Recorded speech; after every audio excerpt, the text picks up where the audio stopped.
Ladies, I think the big question the market's kind of awaiting is, will this bill actually make it over the finish line? And Dr. Hayworth, I'll ask you first. What do you think? Well, I certainly hope it does, Becky. You know, when you have Josh Hawley and Bernie Sanders on the same page, I mean, I'm with Steny Hoyer, who said, you know, we need to get a relief bill out there, even if it's a streamlined, simplified package. President Trump is saying the same thing, but that's the problem. Having been in Congress, I know, conflicting priorities. You know, you've got the blue state representatives and senators who want to get federal aid to profligate blue states. You've got the Republicans who want to protect businesses from liability. And this is how it ends up being excessively complicated. So I think they're under a lot of pressure to provide relief, given that another round of shutdowns, unfortunately, is imminent. The real stimulus is to open up again. That's what we really need. But in the meantime, they need to get direct targeted aid out to the public. Yeah, Senator Heitkamp, let's talk a little bit about that. What we're hearing, at least at this point, is that this bill would provide stimulus checks, maybe $600, maybe more, to all Americans below a certain income amount. But it might do that at the expense of extending some of the unemployment benefits even beyond a little further into this spring. What do you think about that? Well, I think, you know, you're going to have Joe Manchin on, and that's been the big debate in the Democratic caucus between doing stimulus with direct checks and doing more on unemployment. And, you know, my personal opinion is that you ought to be helping the people who are sitting at home who have absolutely no paycheck coming in. But, you know, this is going to get done, and it's going to get done for one reason. Mitch McConnell says it's going to get done, and he says it's going to get done because he knows that he's got 2 Senate races, and those 2 senators in Georgia are getting beat up. Both very, very wealthy individuals, both engaged in some stock purchases that are creating political difficulty. And those ads are brutal. And so I think he's doing the minimum that he feels he has to do in order to get the political result that he needs in Georgia. Senator, did the Democrats mess up on this by not trying to strike a deal sooner? Because, you know, at one point, they were kind of in agreement with the administration that you were looking at a $2.4 trillion deal, something around that level. And now you're talking about less than $1 trillion. So by not striking a deal sooner, they're definitely going to have to deal with something that's much smaller than they had originally hoped for.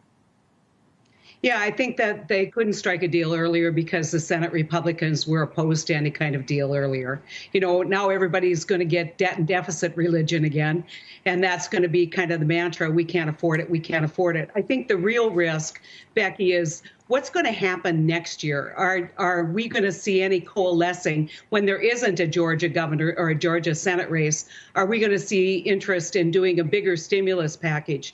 I think Fed Chair Powell definitely sent the message. This can't all be done with monetary policy. We've got to have fiscal policy that matches it.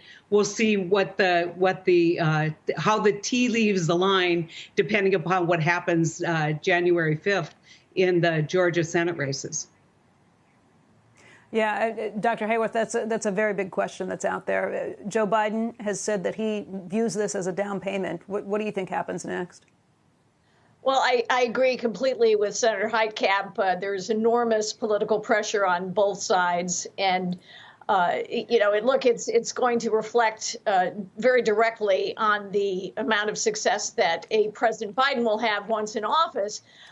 You know, if Congress can get things going. And we have people who are desperate. We have, as we know, the rent relief provisions that the CDC had put into place are falling apart. We have new rounds of shutdowns coming in blue states, especially because of the COVID spike. And again, you know, we've got therapeutics, we've got a vaccine. If Florida can open up, really the entire United States should open up. So I hope that the fiscal policy that Congress agrees on will be to interfere as little in the economy as possible and, you know, revive President Trump's tremendous economy that he had going into COVID.